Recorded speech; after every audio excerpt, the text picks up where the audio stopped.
Hey everybody, good afternoon, good morning, good evening, depending on where you are. My name is Chris Munns. I am a senior developer advocate for serverless here at AWS. Welcome to the first session of Serverless Bytes. We're broadcasting to you here from the AWS/Amazon offices in New York City, right across the street from the Empire State Building here. And today in our session, we're going to be going through kind of the getting started practices that you'd have for building a serverless application. I'm joined here by Ron. Ron, say hi. Talk a little bit about yourself. Hey, my name is Ronald Vida. I'm a Solutions Architect Manager, and I'm supporting our awesome AWS consulting partner community here in New York, helping our customers building awesome stuff on AWS. Awesome. So the idea here behind Serverless Bytes is that we're going to regularly have these kind of smallish, what we consider to be bite-sized sessions, giving you guidance and walkthroughs on various aspects about building serverless applications. Today being the first one means we're going to kind of give you kind of a general overview of what it takes to build a serverless application and some of the tools involved. Ron, you want to walk us a little bit through what we're actually going to be doing today? Absolutely, I would love to. Let me just cut to my screen so at least we can kind of see it. So what we're building today is going to be based out of one of the project templates that we have from CodeStar. It is going to consist of an Amazon API gateway endpoint, which going to call a Lambda function that spits out back a simple static HTML page. But what we're going to add along the way throughout our session today is another Lambda function that will create a new REST API endpoint, and it's super simple. It's really just /add, you put in two numbers, and it'll give you back a number. So if you put 5 and 7, you'll get hopefully 12 back. But the interesting thing about this is throughout the steps, we want to show you some of the toolkits that we use here. So we're going to be using CodeStar to easily provision all the different tools that we have today, including our IDE, which is Cloudnine, our code repo, which is CodeCommit, code build, CloudFormation, and SAM for our CI and CD for continuous integration and continuous deployment process. Awesome. Real quick for everyone, so this is live here. Please do feel free to ask us questions, give us comments. We will speak a little louder so that hopefully you can hear us a little better, and thank you for that heads up. Awesome. So we've talked a little bit about what we're going to do here today. Let's talk about why we're starting with CodeStar.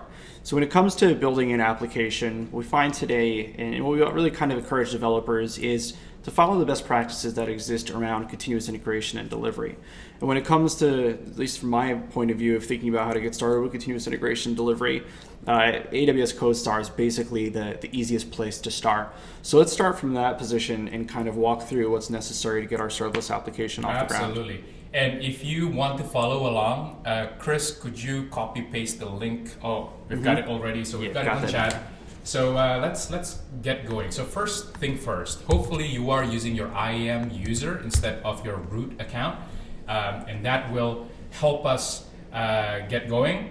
And if I think Chris just have pasted the link over there. So right here, right now, I've got I am logged in as one of my IAM user. And I'm gonna just quickly type in here CodeStar to just quickly jump into the CodeStar view. And I'm gonna go and create a new project. And right here, you're seeing a lot of the project templates, different kind of different application category from web app, web service, Alexa scale. So in this case,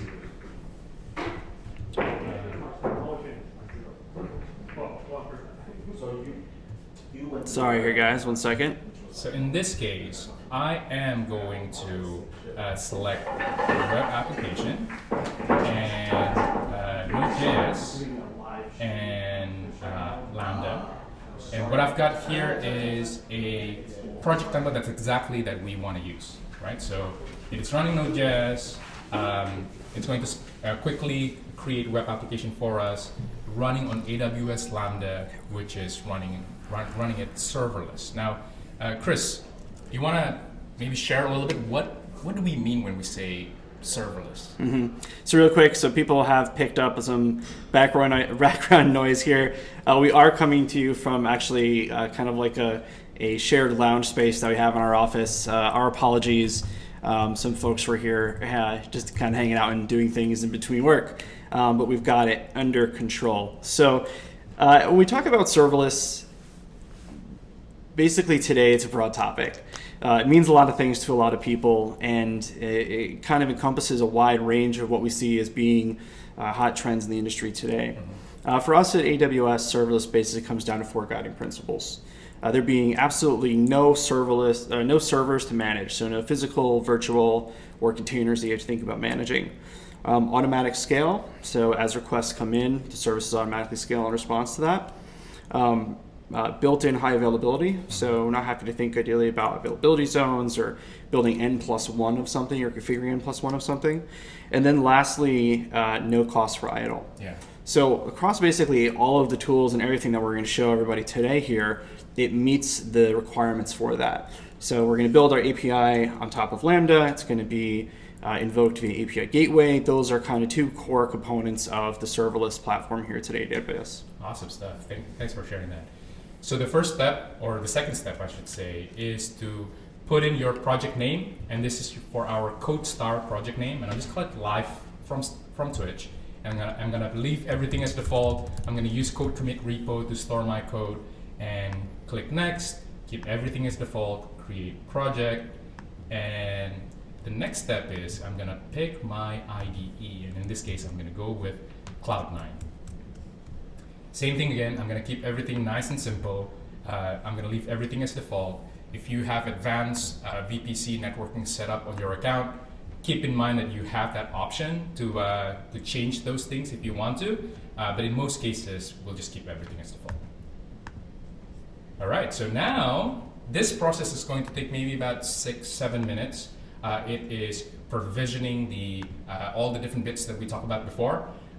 We will have a code commit repository. It's pulling the first project template from CodeStar, and it's also provisioning the Cloudnine IDE for us. I'm going to switch to a different window, which is something that I have prepared earlier, so cooking show kind of style. While Put the turkey in the top oven, take the right, cooked turkey out of the bottom oven, as it were here. And I've got a couple of IDEs set up just in case if we want to show a couple of different things. But I'm going to open up this exactly here, serverless hiding in the oven, OpenIDD, and this is what you will exactly get as you go through the steps with us. So here, if you log in for the very first time, you're going to see a little message down at the terminal window saying that I'm going to fetch the latest from our code commit repo. But because I've already got this provision, I've got my project on the left-hand side. Again, this is just our simple static web application. I've got my coding kind of window, and I've got a full-blown terminal. And just to prove that I'm not lying, that I've actually got this application, let me just switch quickly back to the CodeStar dashboard. And here I'm seeing the application endpoint. So what CodeStar does for us, right? Not only provisioning the IDE, but also deploy it directly to our AWS environment. And if I click on that link, you should be seeing a Hello World Node.js web application static web page. And this particular page here is being driven by this function right here. So if you can see there, it is a Node.js app, right? And when you make a call to / essentially the root home, it's gonna take you to this, it's gonna trigger this function, which simply reads the file from somewhere called index.html, return response code of 200, which means A-OK, successful, and pass on the body as well as the headers of type text.html. So, like I said earlier, what we're gonna do is we're going to try and create another serverless REST API on top of what we already have. Yeah. So real quick here, some questions that we're getting in the channel, and please keep the questions coming, especially as related to what Ron and I are talking about. So there was a question here around, could we do this with IntelliJ? Could we maybe do this with other IDEs? So absolutely, right? So we're showing how you can do this using AWS's IDE, which is Cloudnine. But the code that Ron is editing is actually just inside of a code repository that's hosted by Git. In this case, it's hosted by CodeCommit. Could be hosted by GitHub. You could be using any text editor you wanted to. We're going to show later some of the tools that we have for testing our serverless application, and you could actually run them yourself on your local laptop, whether it be Mac, Linux, or Windows. So definitely lots of flexibility in here in the tooling. We're just going to show you kind of the standardized way inside of CodeStar, because we feel like for people getting started, this is probably the easiest on-ramp that you're ever going to see. Yeah. And it's almost kind of funny, right? Like this Cloudnine instance is really local to you. You can do a lot of the different things that you could do in your own machine. And yeah, so I'm gonna take you through. Let's try and create another serverless endpoint. So there's a file here called template.yaml, and essentially it's a CloudFormation serverless application model document or definition, lovingly called as SAM, and that's the little squirrel that you see on our logo. And if I double click on template.yaml, because Cloudnine understands SAM, it shows us this kind of neat little kind of dialogue. But being a developer that I am, I do prefer just like the text editor kind of view. So I'm going to click on view with text editor and just pick ACE. And now what we have is the textual representation of our CloudFormation/SAM document, right? And here we have only one resource that comes from our project template. It's called getHelloWorld resource. It is a serverless function, and it is calling our index file, right, which is right here. And within that index file, it's going to call the get function, which is what we saw before, how it's spitting out a static HTML document. And also we're selecting that the runtime is Node.js 4.3 and all that. So what we're going to do now is we're just going to copy paste this resource to create our new serverless API, right? So here, now I've got two, right? And I'm going to call this one @service, and it's of the same type. And I'm going to pick a different handler. So I'm going to create a file by the name of add, and the function I'm going to just call it handler, right? And the runtime I'm going to pick Node.js 6.10, and I'm going to leave everything, the role by default.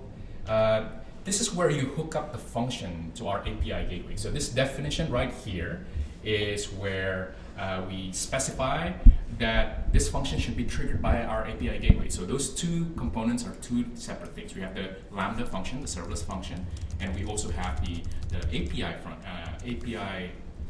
gateway in front of it.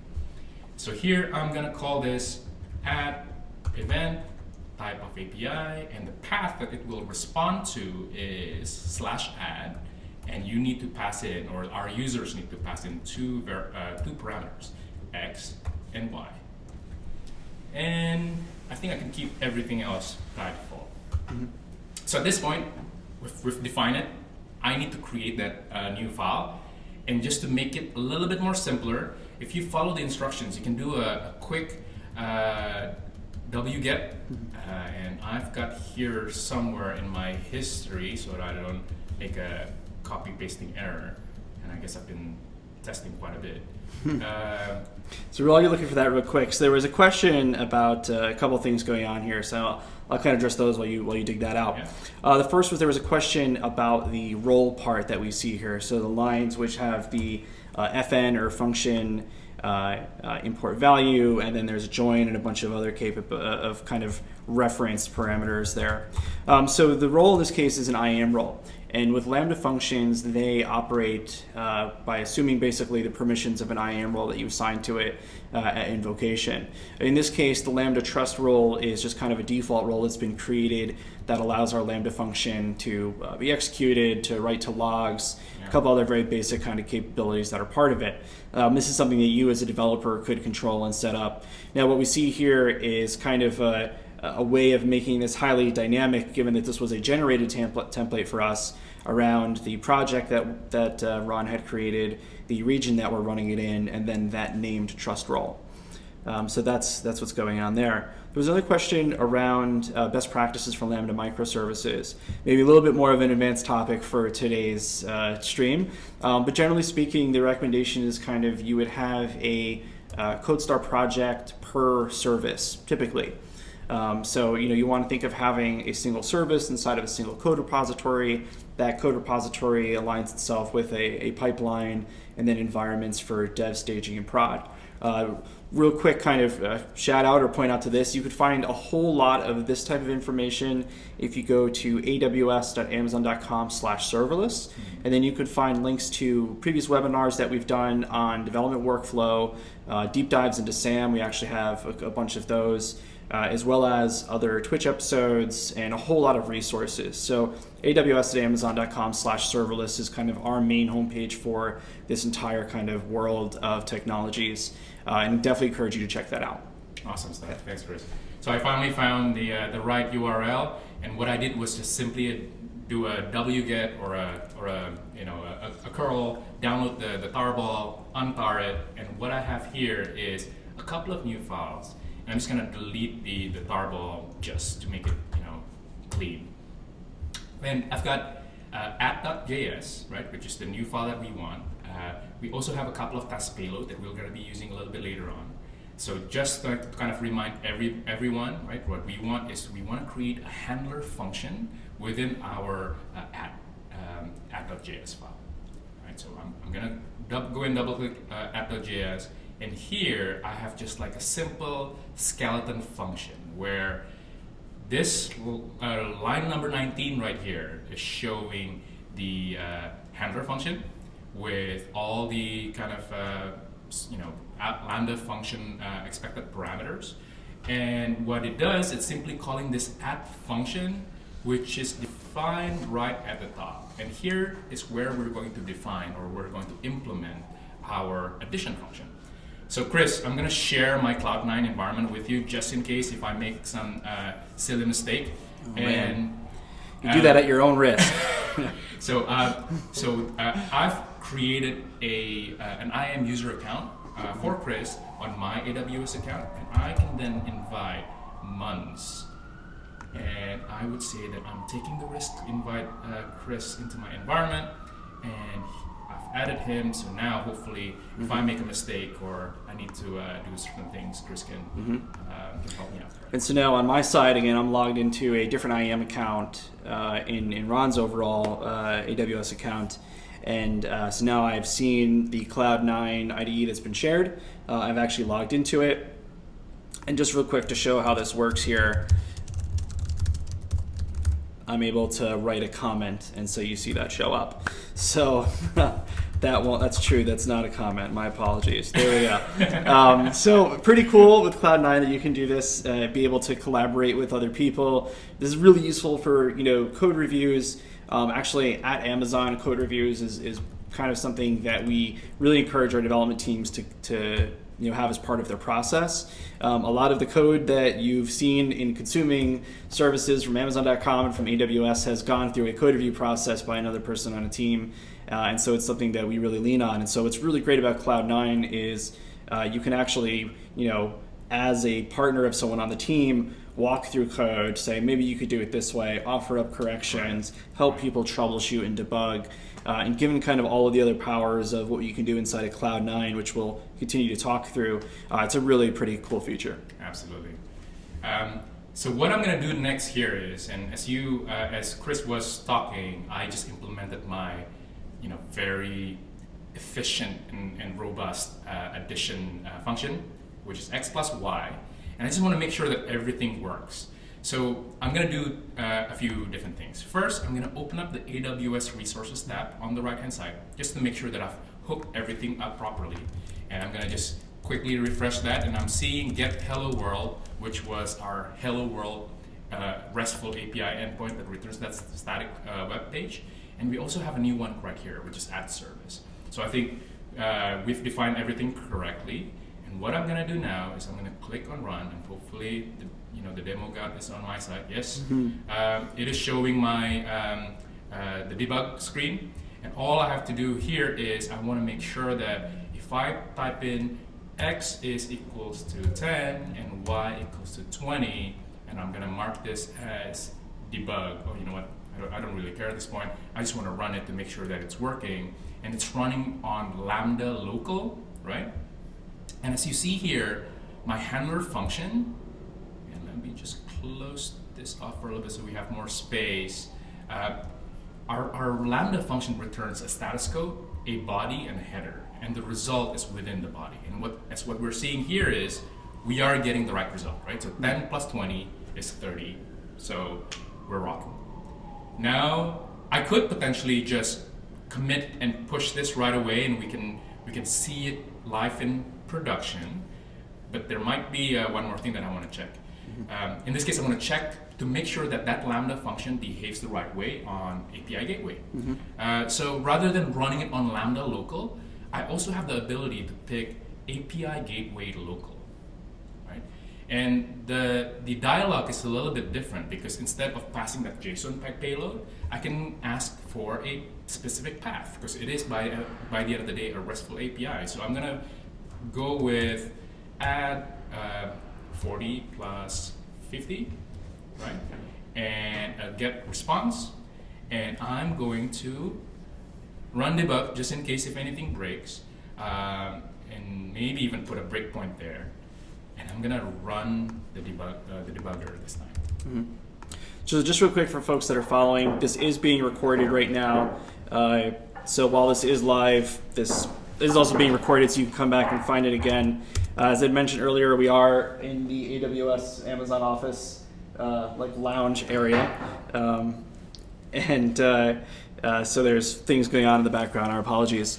We'll paste into the chat here the links that are relevant to this, but primarily it is the GitHub link for what we have going on, and then also the links to the AWS services that we're working with, and we'll share all that here at the end.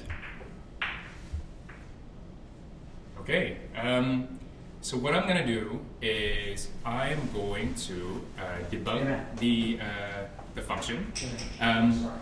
What I've done is I've clicked on run. It breaks right on that point, right? So this is a full debugging experience where I can kind of look through the event object one by one, right? And open that up, expand that out a little bit to see what's within it, including the path parameters here, right? So interestingly enough, because now we're hooked up to API Gateway, the X and Y variable isn't available in the root event object, but we need to look at the path parameters in order for us to get the right value. So in this case, what do I need to do here, Chris? I guess So it looks like you need to cast that. Yes, and cast that as well, right? Yep. So first I'm going to do this path parameters. Sorry, yeah, for properly consuming the event JSON, it's going to be passed in. Yep. Right. And I'm going to do that here too, path parameters, and of course there needs to be a typo, right? So just in explaining this for folks, so with Lambda and with the services that integrate with it, the services, when they go to invoke the Lambda service, will pass in basically an event structure as in the JSON form. And so depending on the service that's passing that in, that JSON might have different structure.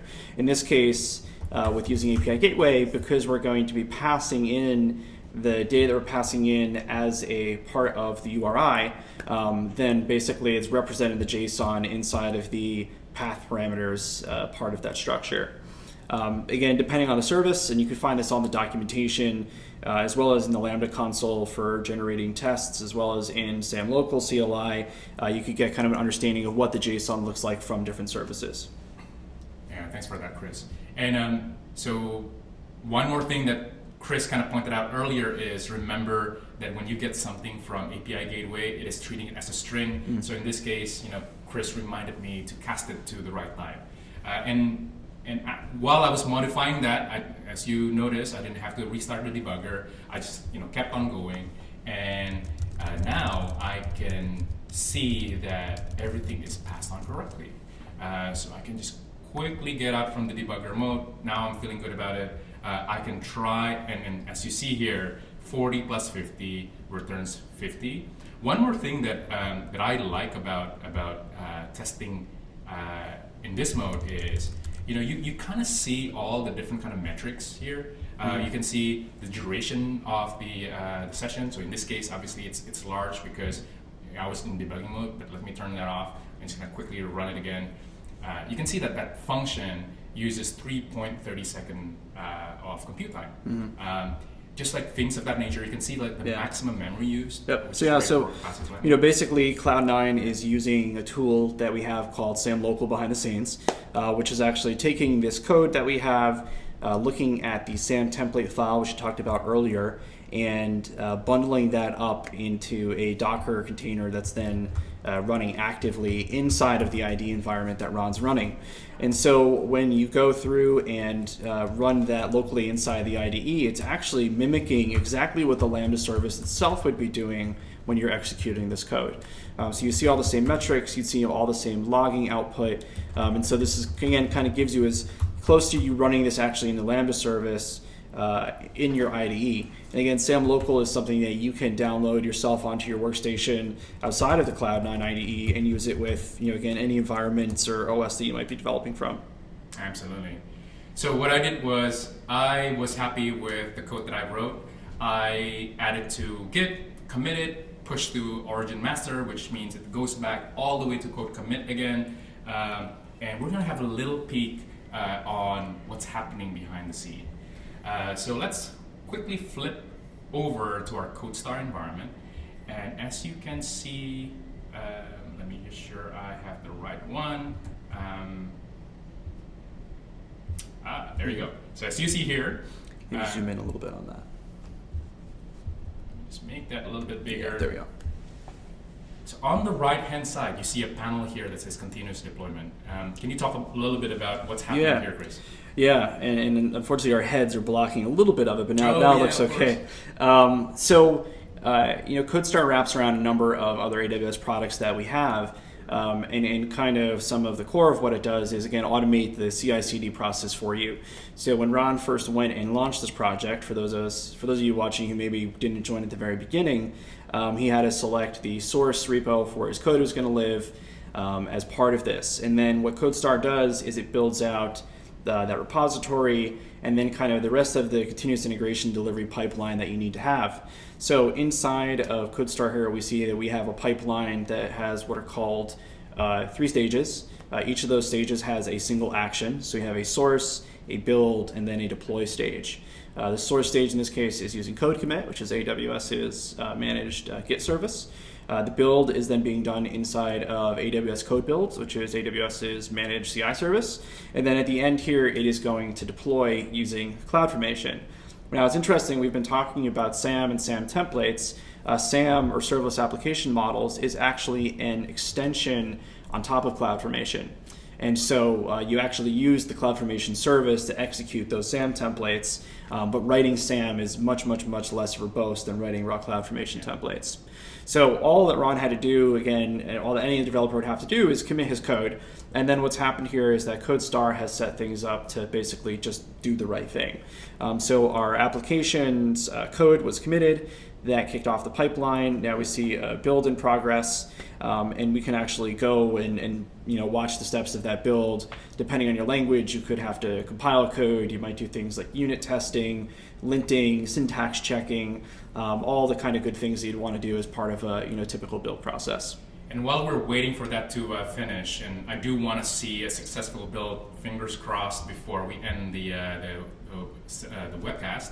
Let me just quickly kind of show a couple of more little things around Cloudnine. Like we said earlier, it is a full-blown development environment. So I can do things like, right here on the terminal, I can go and see what's on the file, system, right? And I can do an npm install, and I do have package.json there. So now it's installing all the different npm packages. I can do an npm run test, right? Which is, I think I've configured it using the npm unit module, and it verifies successful response for one of my unit tests that comes right out of the box. I could also do things like, as Chris mentioned before, I can do a SamLocal start API, which is essentially, deploying the code that we have in the local environment, just like what we did with this dialog box right here, but we're just doing it on a terminal window. And you could also see, if you go right at the top right here, I can show all the active servers, so all the active process that's running on this instance. And as you can see here, I've got Sam running on localhost 3000. So if you are familiar with AWS and how AWS works, you could even poke a hole right on the security group, just making sure that you're exposing that port. And Cloudnine does enforce for you to use either port 8080, 8081, or 8082. But by doing that, you'll be able to open it up on a different tab of your real serverless API running locally on Cloudnine for further debugging. So I'm gonna switch back to CodeStar, and hopefully we've got it. We almost have it. The deployment is in progress, so a few more minutes now. Anything else you want to talk about, Chris? Maybe about Serverless Bytes itself? Yeah, looking at some of the questions that have come in here, could you use CodeStar to an ECS project? I believe so, yes, you can. I'm actually trying to refer back to the CodeStar console. I know we've got a number of different types of applications that you can launch there. Lots of different languages supported inside of it. Someone mentioned, questions around cost. So CodeStar itself costs you nothing. Lambda only costs you when you're actually invoking or having functions invoked. API Gateway only kind of the same thing. When requests go through, you pay per request. With Code Build, you pay by the minute of time for building. CloudFormation is completely free.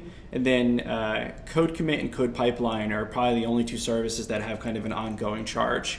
So with Code Commit, you pay a fee or cost per developer per month. And then CodePipeline, you pay per pipeline per month. So depending on the number of services that you have, probably it would be some relative aspect of that. But again, one of the biggest kind of key aspects to serverless is the fact that you're only paying for what you're using and you're not paying for idle. So as opposed to say having a application running in an EC2 environment or in a containerized environment where your dev has to stick around and it's running 24/7 and you're paying for it, costs around doing development of serverless applications can be just dramatically less. Awesome stuff. I think we are nearly there. A few more minutes. Well, real quick, actually, let's click on the in progress, Sure. and let's actually dive here into what's actually going on in this pipeline. So one of the nice things about CodeStar and its integration with CodePipeline is that we can actually then dive into the underlying services, look at whatever logs or output or stuff that they have. So if we go and look at this here, we can, for example, see what's going on with our current CloudFormation stack as it's deploying, go and see what's going on with CodePipeline, where we are in the process for our pipeline. And so there are, a lot of information that we could explore as a developer to troubleshoot and understand what might be going on. So what was it that the CloudFormation console currently told us? Does it just say that it's in progress? I believe the update has been So it says update completed. So okay, cool. So it's just waiting for CodePipeline to update itself. Yeah. And that takes sometimes 30 seconds or so longer. Let's try it out. So this is our web app. And if I deploy everything correctly, this should give us 9, and it does. Okay, cool. So what Ron just did here was click on the application endpoint that was automatically created for us via the first kind of creation of this CodeStar project. That took us back to our kind of default landing page for this API, which just kind of generates some HTML and CSS and sends it out to us. But in this case, we were able to show how up in the URI of the endpoint that we have, we put in those two numbers, and API Gateway would have passed that back to our Lambda function. That would have done the math that it needed to do, and then we saw API Gateway basically send back to the browser the response from there. Absolutely. So I guess that concludes the part that I want to show today to you folks. Don't forget to follow our channel. Hopefully we're going to be doing this more. Is there anything you want to? Yeah, I want to thank everyone for joining. Again, here this is the first episode, as it were, of Serverless Bytes. These are meant to be kind of quick, high-paced demos, showing people how to get started, how to use various aspects of the serverless products here at AWS. So what we've seen Ron do in, again, just about 30 minutes of time is using CodeStar, launch kind of a full-fledged CI/CD environment with code repository, build, deploy pipeline, all the tooling necessary for that. Take a demo application, make some late changes on it, do debugging in an IDE, troubleshooting in an IDE, testing in an IDE, committing it, and getting our code updated and pushed out live.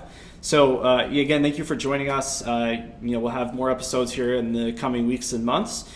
This session is recorded. You'll be able to find it on twitch.tv/AWS, and there's a button for all the recordings that we have there. Please click on follow some of the other stuff going on here at Twitch. There is so much that we're doing here today, or in general here from AWS on Twitch these days. There's not a day that goes by pretty much where we don't have someone from the team showing you how to do various different things and varying different levels of complexity. My name is Chris Munns. I'm a Senior Developer Advocate for Serverless. And I'm Ronald Wida, Solution Architect Manager from the New York office. Yep, and we're here in New York signing off. Everyone have a great rest of your day, and we'll talk to you soon.